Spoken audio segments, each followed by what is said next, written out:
All right, so let's get on with today's show. We have a wonderful piece by a woman composer, Amy Beach, who's kind of the grande dame of American women composers now, recognized as the first in many categories. Born in 1867, her name was Amy Chaney at the time, and she was born in Little Henniker, New Hampshire. And her mom was a pretty good pianist and a very good musician, and supposedly by age 2, young Amy was singing perfectly in tune all these melodies that she would pick up from reading in the books. By age 3, she could sing harmonies back while her mother sang the melodies. By age 4, she was playing piano pretty well, and when she was 5, she was already writing her first pieces of music. So this was a pretty talented girl. They had a family friend named Henry Wadsworth Longfellow. You might recognize that name, great poet, and he actually visited when she was about 8 years old, and he heard her play the piano and heard one of her pieces, and he told the parents, you got to get out of New Hampshire and go to Boston, she needs some serious training. And so the whole family moved down to Boston just for her, and she was able to get piano lessons from a teacher at the New England Conservatory, but at the time, women were not allowed in as composers. The idea for many years was that women didn't know how to compose, couldn't compose. They were too emotional to compose music.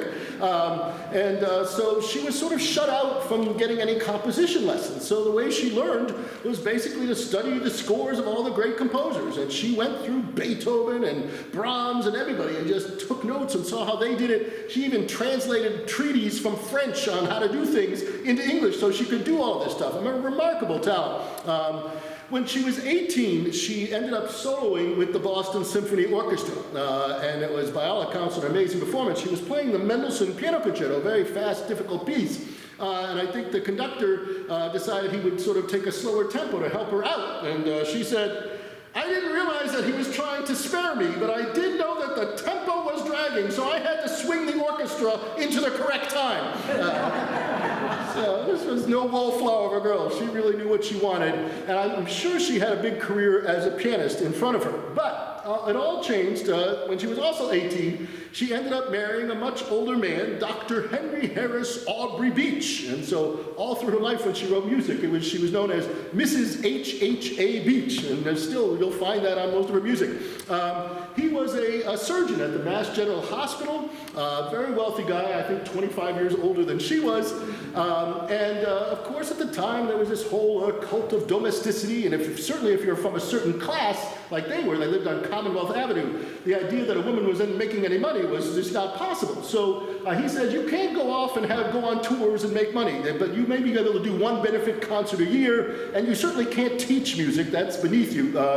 So the one thing he allowed her to do was to compose music, probably thinking she's a woman, she'll never be able to compose music, but she started to write some really amazing things. And in 1892, she wrote a Mass in E-flat major. That was the first Mass ever done by a woman composer by the Handel and Haydn Society in Boston, a huge, and everyone loved this piece. And a few years later, in 1896, she came out with her first symphony. It's the Gaelic Symphony, and you can watch that on YouTube. It's an incredibly powerful piece. I think it's one of the best symphonies by any American composer of this period. Really remarkable. George Chadwick, who was the head of the New England Conservatory, where they wouldn't let women in for composing, went to that concert. He was a composer himself, and he wrote her a letter afterwards. He said, I always feel a thrill of pride whenever I hear a fine work by any of us. As such, I think you will have to be counted now, whether you like it or not, as one of the boys. I don't know if the boys really, she wanted to be a boy, but she sort of became a peripheral member of what was known as the Second New England School. She was a better composer than all those guys in there, and her music really sort of has lasted over time. Eventually her husband dies fairly early, I think in 1910, so she is able to sort of travel around, and in fact, she ends up taking her symphony to Germany, to Hamburg, and the critic there just loved it. One said, we have before us undeniably a possessor of musical gifts of the highest kind, a musical nature touched with genius. She is the first American, man or woman, able to compose music of a European quality of excellence. She would end up spending a lot of time at the McDowell colony in Peterborough, New Hampshire. She was friends with Edward McDowell, and they sort of helped start that together. She would become the first president of the Society of American Women Composers, and she also started several beach clubs, a great name that was for young girls to sort of be able to learn about theory and harmony and composition, since they weren't getting it in other places. So she was a really important presence in music. And in fact, was it 2009, those of you who know the Esplanade down in Boston where the Pops played, she became the first woman to get her name on that shell after 89 men.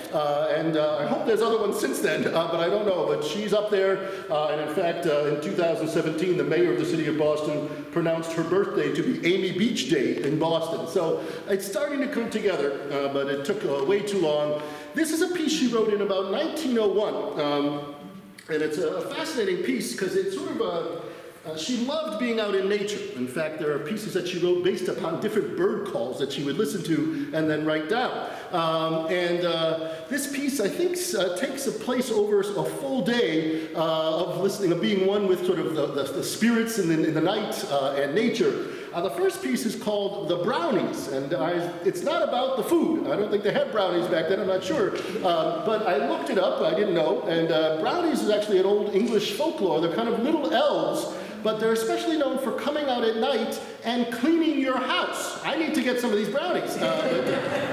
So I think they sort of, they're just kind of fun little creatures, little gremlins that pick up after you, and you'll hear that in this first piece, The Brownies, and there's a kind of a lighter middle side where they're sort of having a fun time. The second piece, so that's in the night. Then I think we're sort of in the morning listening to the birds, so we hear Robin Redbreast come out there, you hear a little bird call in that one. The third one, actually, we sort of push ahead all the way to Twilight. This is a very beautiful, elegant piece. And there's poems before each one of these, some by Shakespeare and others. Amy Beach actually wrote the poem for this, talking about how the birds have hushed themselves to rest, and night comes fast until morning brings life to all. Just a very beautiful one to give us a little rest. Then there's one called katydids, little cricket-like creatures that come out around that time and have a very known mating call. And in that piece, you hear that sort of mating call, the katydids. Then we get, again, into the evening. We have an elfin tarantella. Tarantella, the dance that sort of was done originally to, if you got bit by a tarantula, you had to spin around a whole bunch. And so these are the elves, again, having fun in the evening. And it finishes with a very calm good night as we've gone back for the nighttime. So we hope you really enjoy these pieces by Amy